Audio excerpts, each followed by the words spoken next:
So hello students, welcome to maths classes again. तो हम लोग बात कर रहे थे नीट 2024 के अंदर फिजिक्स की, क्योंकि फिजिक्स के कुछ न्यूमेरिकल्स और कुछ क्वेश्चंस हमने यस्टरडे कल सॉल्व किए थे। करीबन 13 क्वेश्चंस हमने सॉल्व किए थे and that was completely based on current electricity पे बेस्ड थे। अगर आप देखेंगे कि उन क्वेश्चंस में से कुछ 2022 में, कुछ 2023 में और कुछ कंसेप्ट उसके 2019 में पूछे गए थे और वो कंसेप्ट बहुत ही ज्यादा इजी कंसेप्ट थे। तो अभी हम जो करने जा रहे हैं that question is based also on current electricity. बहुत ही आसान क्वेश्चन हैं, दिखने में लगता है कि ये कठिन है, लेकिन अगर आपको कुछ वैल्यूज याद हैं उसकी और आपकी थोड़ी सी टेक्निक से, तो you could solve the questions very easily. तो come to the point, a current of 4 ampere flow for 4 minutes in a 5 watt resistance. Calculate the number of electrons flowing across any cross sections of the conducting wire. Conducting wire जिसके अंदर से current flow कर रहा है, conducting wire जिसके अंदर से क्या फ्लो हो रहा है, करंट फ्लो हो रहा है। अब सबसे पहले हमें क्या फाइंड आउट करना है, हम देख रहे हैं calculate the number of electrons. क्या निकालना है, calculate the number of electrons. Question को पढ़ना, क्वेश्चन को समझना बहुत जरूरी है आपको। Calculate the number of electrons flowing across any cross section of the wire. मतलब प्रैक्टिकली अगर हम समझेंगे तो एक वायर है,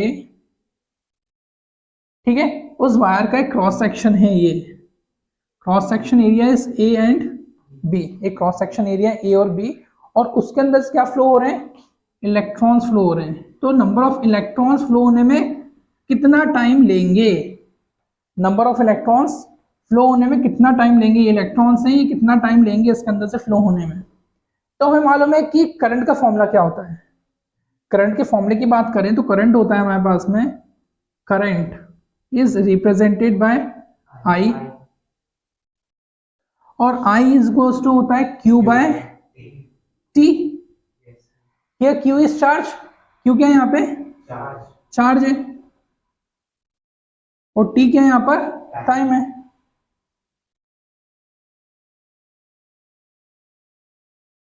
अंडरस्टैंड, ठीक है, यहाँ पर टाइम है। तो चार्ज किसके कारण फ्लो कर रहा है, नंबर ऑफ इलेक्ट्रॉन्स के कारण। मतलब जो चार्ज ये फ्लो हो रहा है ना, किस फॉर्म में, इलेक्ट्रॉन्स के फॉर्म में। तो कितने इलेक्ट्रॉन, मतलब 1 2 3 4, हम नहीं गिन पाएंगे, तार बहुत लंबा है। Length of wire is very long, very big, हम उसके नंबर ऑफ इलेक्ट्रॉन्स नहीं गिन पा रहे। तो हम क्या लेंगे, नंबर ऑफ इलेक्ट्रॉन्स को यहाँ पे ले लेंगे N, N number of electrons. तो यहाँ पे इलेक्ट्रॉन भी मेंशन करेंगे हम लोग, और टाइम तो हमको गिवन है यहाँ पे, टाइम टी। तो फॉर्मूला क्या बन गया, आई, ये वाला I is equals to N E upon T. ठीक, निकालना क्या है हमको, अगेन निकालना क्या है, calculate the number of electrons flowing across any cross sectional area. Is it clear. अब हम समझेंगे कि हमें जो चीज निकालनी है उसको हम कैलकुलेट करेंगे, ठीक है। तो ये एन ई है, ठीक है, हमें एन निकालना है, नंबर ऑफ इलेक्ट्रॉन्स। तो एन यहीं पे रहेगा, एन यहीं रहेगा, ये हो जाएगा आई टी अपॉन ई। तो अब इसके अंदर क्या क्या चीज की नीड है, यहाँ पे करंट की नीड है। तो करंट हमको क्या गिवन है, I is equals to 4 ampere given है। कहाँ गिवन है, ये गिवन है हमें आई। यहाँ पे हमें टाइम गिवन है, ठीक है, टाइम कितना गिवन है हमको यहाँ पर, t is equals to 4 minute. अब मिनट्स को हम किस में चेंज करेंगे, सेकेंड्स में। तो 60 से क्या करेंगे, मल्टीप्लाई। तो क्या बन गया, t इज इक्वल्स टू 6 4 जा 24, और ये 0, ये सेकेंड्स में कन्वर्ट हो गया। हमें t मिल गया, हमें i मिल गया, ठीक है। यहाँ पे t चाहिए था, i चाहिए था।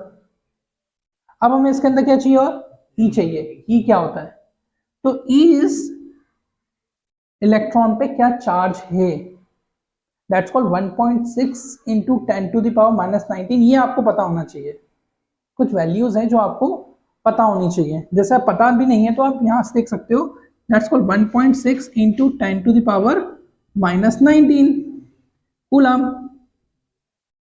इज इट क्लियर, ठीक है। कितनी वैल्यूज दी हुई है, आई गिवन है, ये आई गिवन है यहाँ पर। इसके बाद 4 मिनट्स गिवन है, 4 मिनट्स 60 से मल्टीप्लाई किया, सेकंड में चेंज करना है, ठीक है। इसके बाद इलेक्ट्रॉन की वैल्यू हमको गिवन है।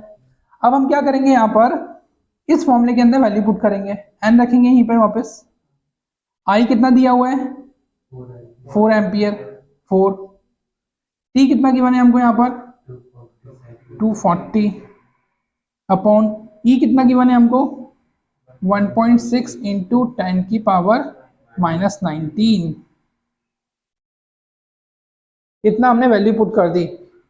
अब इतना देख के कई बच्चे थोड़ा सा घबरा जाते हैं, घबराना नहीं है, बहुत ही आसान कैलकुलेशन है, बहुत आसान कैलकुलेशन है। समझेंगे कैसे, पॉइंट हटाते हैं, हम बचपन से पढ़ते आ रहे, पॉइंट हटाएंगे, एक जीरो बढ़ाएंगे, पहले जीरोस को सॉल्व करेंगे। हम क्या सॉल्व करेंगे, पहले जीरोस को। अब हम देखेंगे इसके अंदर कि n is equals to 4 into 24। एक जीरो यहाँ पे था, इस जीरो को मैंने लिख दिया 10, 10 ऑलरेडी यहाँ पर है। अगर नीचे की चीज ऊपर जाती है तो पॉजिटिव हो जाती है, कि 10 टू द पावर 19 हो गया। तो कितने जीरो हो गए 19, 20, 21, और नीचे क्या बचा हुआ है हमारे पास में 16 बचा हुआ है यहाँ पर, ये 16 है ना। अब आपने लगभग लगभग पूरा रास्ता तय कर लिया है। अब आपको इतने से कैलकुलेशन, मैं फिर से एक बार समझा रहा हूँ ये चीज। 4 गिवन था यहाँ पे ऑलरेडी, 240 है, 240 को मैंने क्या लिख दिया 10, 10 ऑलरेडी यहाँ पे था, जो पॉइंट हटाया तो 10 यहाँ पे आया। ये नीचे का 19 ऊपर जाएगा तो प्लस में हो जाएगा, तो यहाँ पे पावर कितनी होगी 1, यहाँ पे पावर कितनी होगी 1, तो 19 प्लस 20 प्लस 21। तो अब हम देखते हैं 21 हो गया ये, तो ये हो गया 10 की पावर यहाँ पे हमारे पास 21। 10 की पावर कितना हो गया यहाँ पे 21 हो गया यहाँ पर। अब क्या करेंगे, 4 का टेबल आता है ना, 4 1 जा 4 और 4 4 जा 4 1 जा 4 और 4 4 जा 4, ठीक है। फिर 4 1 जा 4 और 4 6 जा 24, एक ये भी कट जाएगा 6 बार, ठीक है। अब हम देखते हैं यहाँ पे ये कितनी बार कट गया, 6 बार हो गया ये, ठीक है। हमारे पास में क्या आया 6 इंटू 10 की पावर 21, ये हमारा आंसर। अब हम देखेंगे हमारा आंसर यहाँ पे गिवन है, ये first is correct answer. Is it clear? बहुत ही आसान न्यूमेरिकल्स हैं, अगर आप थोड़ा सा फोकस कर लेंगे then you can qualify the physics very easily, understand. तो इसको आप समझिए थोड़ा सा। अब हम अगला क्वेश्चन देखते हैं, अगला क्वेश्चन जस्ट इसके बाद देखते हैं। नाउ अब हम देख रहे हैं next question, question number 15, find out the potential difference between A and B. ये ए और बी का हमको क्या निकालना है, पोटेंशियल डिफरेंस। क्या निकालना है, पोटेंशियल डिफरेंस। अब सर पोटेंशियल डिफरेंस कैसे निकालेंगे, बट कुछ फॉर्मूले हैं जो आपको याद रखने पड़ेंगे। तो पोटेंशियल डिफरेंस का फॉर्मूला होता है V is equals to I R according to Ohm's law. V is equals to IR. V is potential difference, I is called current and R is called resistance. क्या होता है, resistance is a kind of device which oppose the flow of current। मतलब जो resistance है ना, ये current के flow को कम करता है। हमें एक न्यूमेरिकल दिया हुआ है, जस्ट बहुत ही इजी है। अब इसमें सीरीज और पैरेलल कंसेप्ट आ रहा है। किसका कंसेप्ट आ रहा है, सीरीज और पैरेलल। क्वेश्चन भले ही थोड़ा सा टाइम ले लेगा लेकिन हम समझेंगे, ठीक है। सीरीज और पैरेलल कंसेप्ट आ रहा है। तो पैरेलल का जो फॉर्मूला होता है, पैरेलल रेजिस्टेंस, पैरेलल रेजिस्टेंस का जो फॉर्मूला होता है वो होता है 1 by R is equal to 1 upon R1 plus 1 by R2 plus 1 by R3।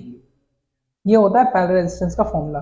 तो हम इसको देते हैं रेजिस्टेंस नंबर 1, इसको रेजिस्टेंस नंबर 2 और इसको रेजिस्टेंस नंबर 3। 3 रेजिस्टेंस हो गए, बहुत आसान है। अब क्या निकालेंगे, 1 अपॉन आर, 1 अपॉन R1 की बात करूंगा मैं, R1 कितना गिवन है 6 ओम, 6 प्लस R2 की बात करूंगा मैं, वो भी 6 दिया हुआ है, और R3 की बात करूंगा तो 3 की 1 है यहाँ पे, 1/3। ठीक है, अब हम देखेंगे कि सर ये थोड़ा सा लेंदी नहीं है, वेरी इजी। अगर आपको थोड़ा सा एलसीएम एलसीएम में एलसीएम लेना आता है तो 6 3, इनका पूरा एलसीएम कितना आएगा, इसका पूरा एलसीएम कितना आएगा 6, ये हो जाएगा 1 प्लस 2। अब ये मत बोलना कि सर वो फ्रैक्शन भी नहीं आते, नहीं आते होंगे, मुझे कुछ बच्चों पे डाउट है।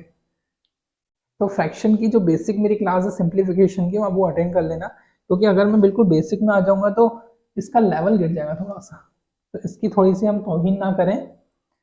तो मेरी जो सिंप्लीफिकेशन वाली क्लास में लूंगा, वो सिंप्लीफिकेशन वाली क्लास में पूरे बेसिक कैलकुलेशंस रहेंगे, and it's very important for NEET. ठीक है, हम आ जाते हैं वापस 1 + 1 2 +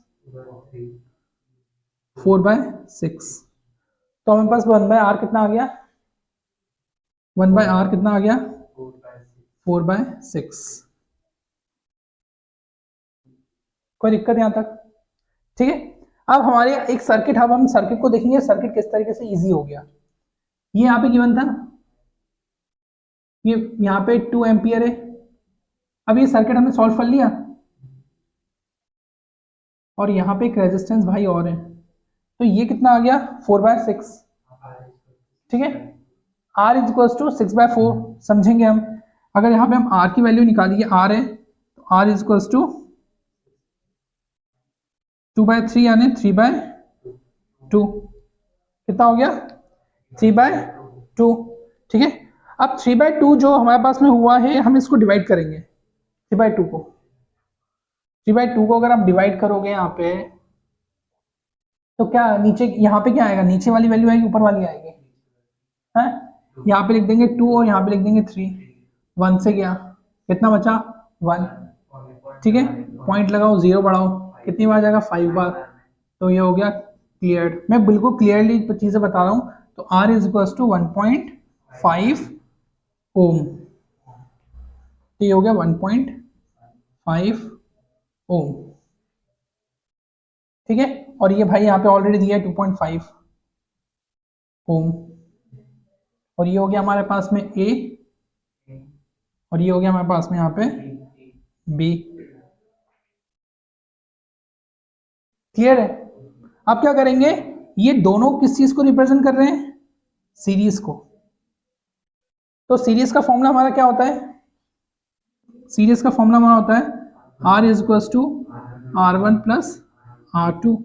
तो R = R1 कितना गिवन है, सपोज करो हमको यहाँ पे, अभी इसको R1 मान लो और इसको R2 मान लो, तो 1.5 + 2.5। ठीक है, तो 1.5 + 2.5, 1.5 और 2.5 कितना हो गया 4। तो ये पूरा का पूरा क्या बन गया हमारे पास में, एक ये हो गया 2 एम्पियर, और ये बन गया हमारे पास में 4 ओम। ठीक है, तो R कितना आ गया हमारे पास में 4 ओम। फॉर्मूला हमको निकालना क्या था इसमें, find out the potential difference, V = IR। तो हम देखते हैं V = IR। तो इसमें हमको 2 एम्पियर करंट दिया हुआ है, मतलब I कितना गिवन है हमको यहाँ पर 2 एम्पियर, तो I की जगह पे रख दूंगा मैं 2 और R की जगह पे रख दूंगा मैं 4। तो V = 8, 2 4 जा 8, 8 वोल्ट। ठीक है, हमारा ये आंसर आ गया। तो हम ढूंढेंगे 8 वोल्ट गिवन है यहाँ पे, ये 8 वोल्ट यहाँ पे गिवन है। नहीं का समझ में आया तो दोबारा से वीडियो को रिपीट करो, रिवाइंड करो और उसको समझो। ठीक है, और ये कंसेप्ट, ये मान लीजिए बिल्कुल बेसिक फिजिक्स चल रहा है आपका, और नीट के लेवल का ही चल रहा है। मैं आपको एक चीज की श्योरिटी दे दूं, अगर आपने इतने क्वेश्चंस कर लिए जितने मैं 1.5 महीने में कराने वाला हूं, तो आप फिजिक्स क्वालिफाई कर जाओगे। Even I will go through the chemistry also, even I just go through the bio also. लगभग 1,500 क्वेश्चन सॉल्व करवा दूंगा मैं 1.5 महीने के अंदर। सेम पैटर्न क्वेश्चन का नहीं आएगा, लेकिन टाइप वही आएंगे। मतलब ये नहीं कि सर आपने तो बोला था कि 4 एम्पियर ही आएगा, 4 की जगह पे 8 दे सकता है, वो 16 दे सकता है।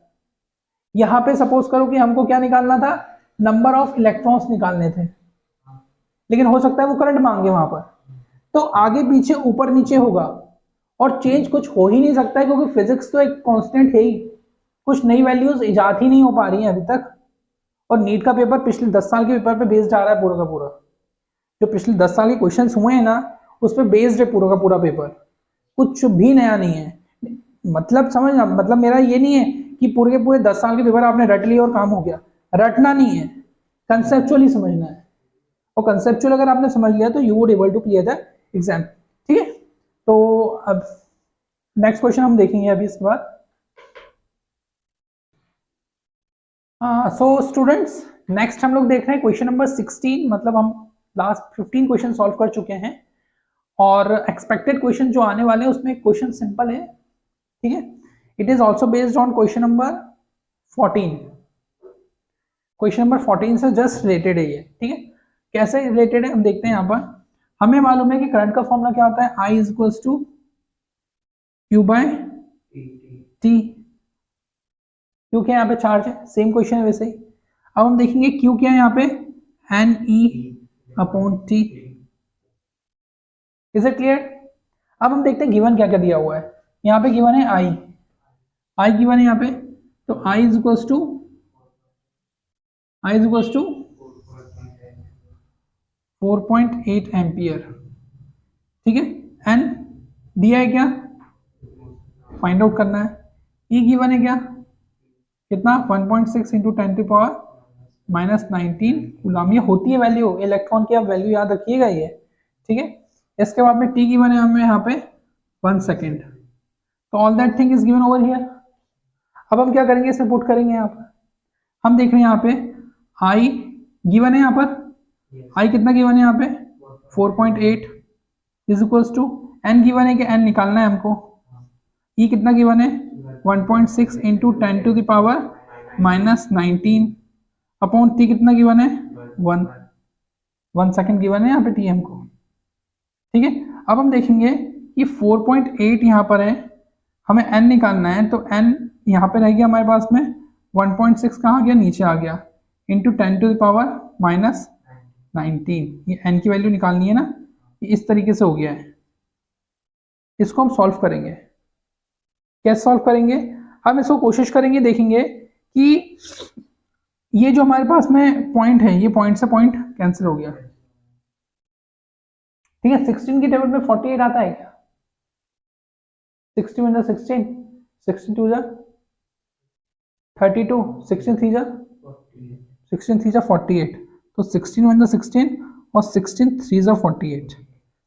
हमने ये 3 यहाँ लिखा, और ये जो नीचे वाली चीज़ें ऊपर चली गई, 10⁻⁻19 -19 नहीं +19 आएगा, तो ये आ गया आपका n, क्या आ गया n। अब हम देखते हैं ये आंसर गिवन है कि नहीं है, ये दिया हुआ है यहाँ पे आंसर।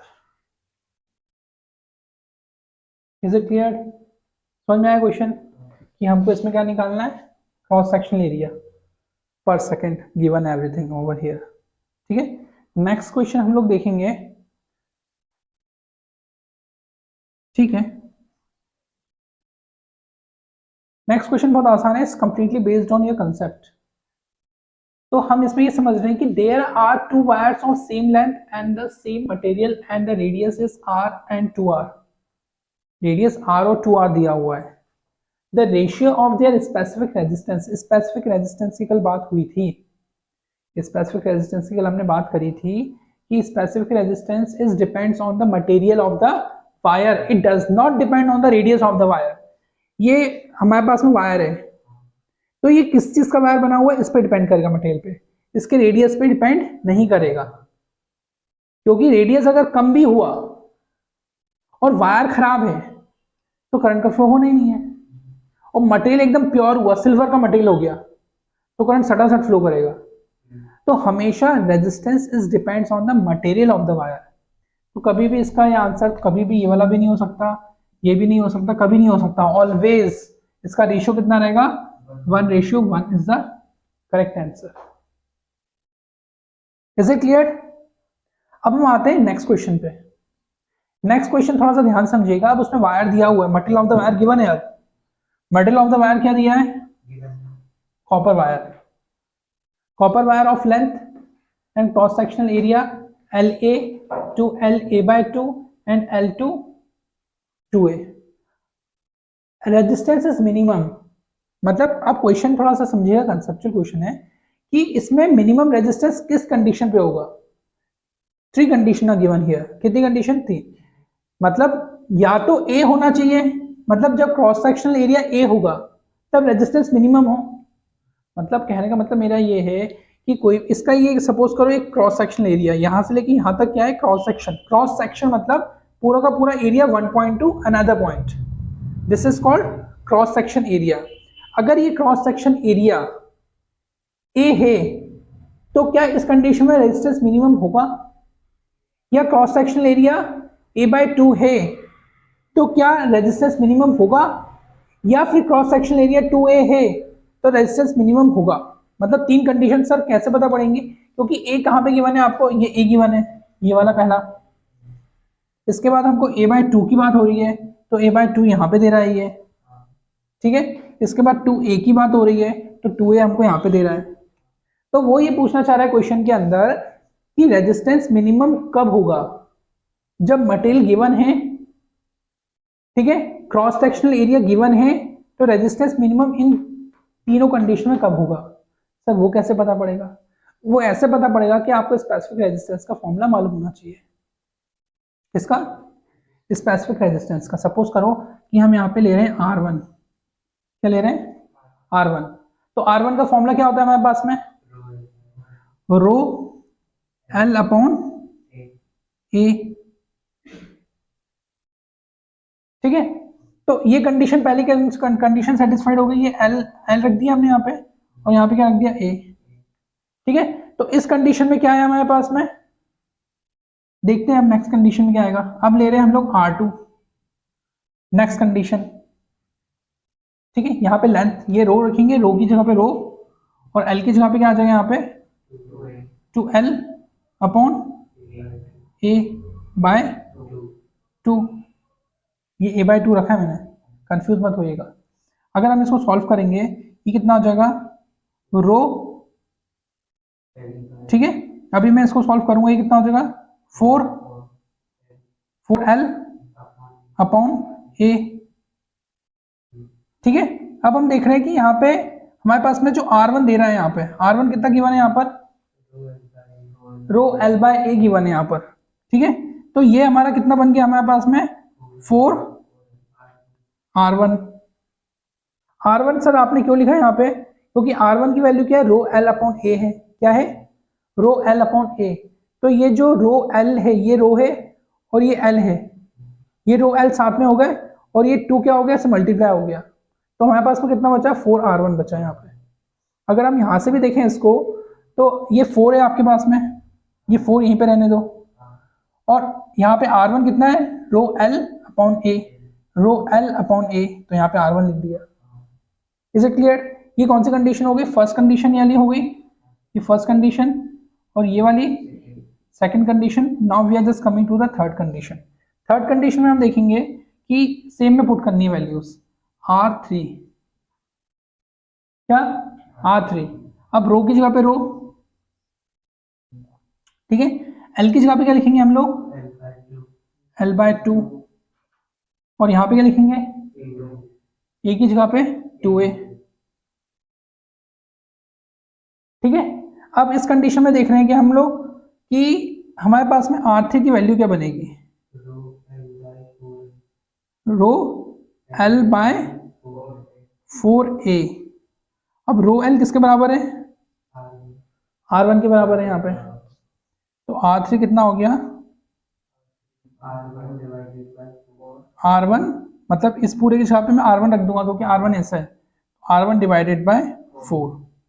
तो ऑब्वियसली जब रेशनल नंबर दिया हुआ है तो रैशनल नंबर पे वैल्यू मिनिमम होगी। अंडरस्टैंड? क्या दिया हुआ है? रैशनल नंबर जब होता है तो वैल्यू क्या होती है? मिनिमम होती है, क्योंकि ये रैशनल नहीं है, ये इररेशनल। अब रैशनल क्या होता है, इररेशनल क्या होता है? वो ठीक है समझेंगे, लेकिन जब भी कोई चीज डिवाइड में दी हुई है, सर कैसे, सपोज करो 3/2 दिया हुआ है, तो 3/2 का आंसर क्या आएगा 1.5। और अगर 3 दिया हुआ है तो 3 ज्यादा है कि 1.5 ज्यादा है, 3 ज्यादा है। तो अब सपोज करो कि यहाँ पे 4 दिया हुआ है, सपोज करो 4 ज्यादा है कि 1.5 ज्यादा है, 4 ज्यादा है ना, क्योंकि सिंपल दिया हुआ है यहाँ पे, और ये हमको क्या दिया हुआ है 1/4। अब देखते हैं हम लोग सिंपल कि 1/4 है, ये 1/4 हो गया, 1/4 की वैल्यू क्या आएगी, जल्दी बताओ, 0.25, 0.25 कितनी आएगी। अब ये 4 है, ठीक है, और ये कितना आ गया 0.25। बड़ा कौन सा है, 4 बड़ा है, और छोटा कौन सा है। तो जो मिनिमम है, ये जो मिनिमम दे रहा है यहाँ पर हमको, तो मिनिमम की कंडीशन 0.25 पे है। कब, जब क्रॉस सेक्शन एरिया कितना है 2a है, कितना है जब क्रॉस सेक्शन एरिया 2a है, तो आंसर विल बी हियर।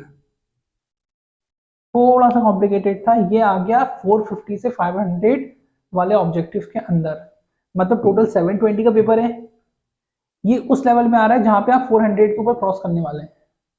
किसके ऊपर, 400 के ऊपर आपकी क्रॉसिंग होगी, ये उस लेवल का न्यूमेरिकल था। ये आ रहा है आपका 300 के अंदर का, ये भी आपका 300 के अंदर का। तो मतलब उन्होंने, नीट वालों ने क्या किया हुआ है कि एक लेवल डिसाइड करके रखा हुआ है, क्योंकि नीट बहुत सारे कंपटीशन एग्जाम के लिए आजकल एंट्रेंस बन चुका है। आप बीएससी नर्सिंग भी कर रहे हैं, आप एम्स में जाना चाह रहे हैं, आप जनरल कोई भी कॉलेज लेना चाह रहे हैं, तो मैक्सिमम हमको क्या है कि मैक्सिमम नंबर खींचने के लिए आपको पूरे के पूरे लेवल क्या है पढ़ के चलने पड़ेंगे। तो बाकी further things we'll just continue in the next video. If you are just having any doubts, please mention in the comment box. Thank you for watching.